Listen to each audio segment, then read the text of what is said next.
Ayan. Hihinto na naman si Lola at may nakikita na naman sa gilid ng daan. Kaya ganyan ang sasakyan ko. Grabe, ang dumi. Ano pa naman kasi si Lola kung bakit mahilig talaga sa ganito. Pag may nadaanan, agad-agad hinihintuan. Ayan. Nakakita na ako. Ayan, kahit nagkabunggo-bunggo pa yan. Wala yang pakialam. Basta may mapipitas lang sa gilid ng daan. Kaso nga lang, medyo huli na ang lahat. At halos malaki na talaga sila. Wala na akong mapipitas. May tumutubo pa naman yan sa ilalim. Kaso nga lang, pag hinuhulog-hug ko yan, baka ahas pa ang sasalubong sa akin.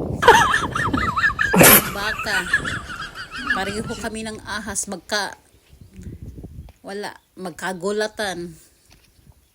Imbes siya ay tatakbo, baka bigla na lang niya akong tutukwalin. Ano ba yan? Tutuklawin pala. Kaya wala na si Lola. Ewan ko ba kung bakit dito talaga ako naaaliw sa mga ganitong bagay. Yan.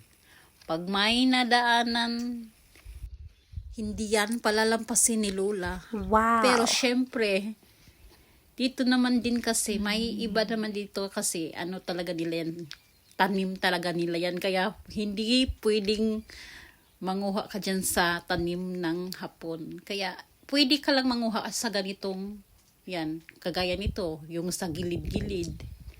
Yan, pwede kang manguha sa mga ganyan. Pero pag tanim na ng hapon, malaman mo naman kasi ang tanim ng hapon. Kaya dyan, bawal ka talagang pumasok at mamitas. Kaya ayan na. Oorada na si Lola at ayan, yan na ang pick up ko.